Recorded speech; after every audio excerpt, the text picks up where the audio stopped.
Hey everybody, it's Eric from EP Autos, your libertarian car guy. And today's rant is prompted by the news of the 16th known death in the United States attributable to defective Takata airbags.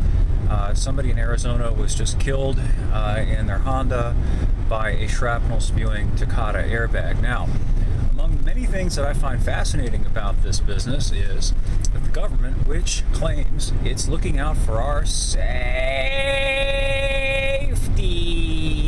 hasn't done anything more than issue a very languid and voluntary recall.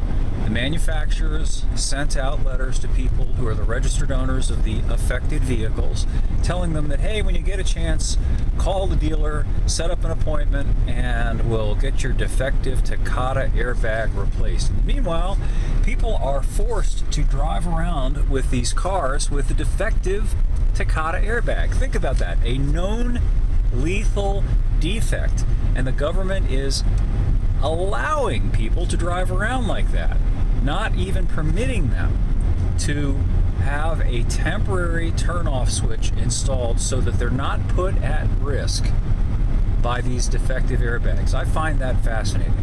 Contrast that business with the business that was given to Volkswagen over its cheating on EPA emissions certification tests, which haven't killed anybody. Not a single person has been provably harmed by anything that Volkswagen did, other than the hurt pride of Uncle, whose authority was affronted. So it really gives you a sense of the priorities.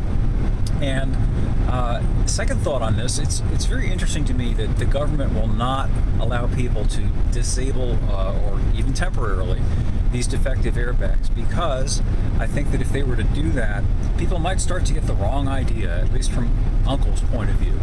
And that point of view is that, hey, it's my life. Maybe I'm the one who ought to be in charge of making the decisions about whether I'm exposed to a risk or not.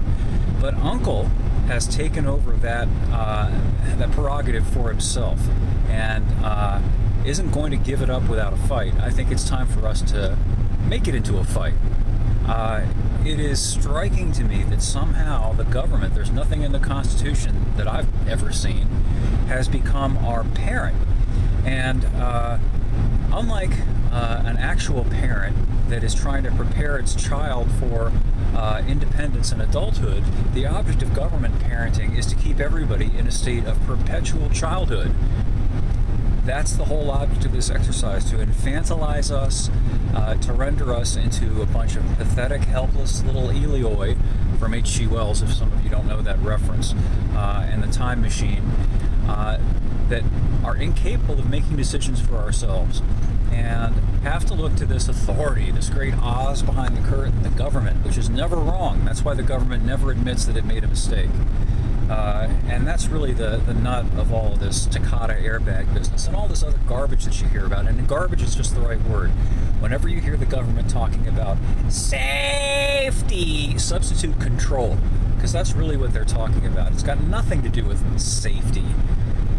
It's got everything to do with shoving a bit in your mouth, putting a bag over your head, and making sure that you're a good little drone, a good little meat sack, who's just productive enough to feed the beast, feed the machine, to keep the legions of government bureaucrats fat and happy. You keep your head down, do what you're told, and never exercise any independent thought or take any independent action. And heaven forfend that you should actually claim the right to assume risks or not that affect you and nobody else. Anyway, more up at epautos.com. I've got a longer article about that. And also going to have some thoughts about the soon-to-be-here Jeep Gladiator. And I'm of mixed minds about it. I'm glad that they're bringing back that name, and I'm glad they're bringing back a vehicle that's somewhat similar to the old one, but in many ways very different. The chief difference being that it's very expensive. I think the announcement is that the least expensive version of it's going to be close to $40,000, and fully optioned out it's going to wind up being about $60,000. And this is one of those defeating and depressing things about the times in which we live. The original Jeeps, models like the Gladiator and the Comanche and even the old CJ, they were affordable. They were for regular people who actually might go off-road. Now they've become kind of, to a great extent, poser mobiles for really rich people, because who else is going to blow 40 grand on one of these things or 60 grand on one of these things, to drive around suburbia in. And I know Jeep's just trying to make money. I'm not necessarily faulting them for that.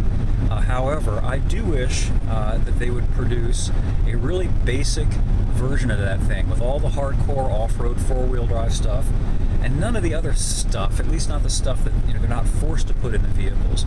No need for all the electronics, all the leather, blah, blah, blah. Make that stuff available, but how about just a really rugged version of that vehicle that you could buy for, say, 26 or 27,000 bucks? Wouldn't that be great? Now, good luck. I don't think it's going to happen. Anyway, end of rant. More up at epautos.com. Thanks for viewing. We'll catch up with you again soon.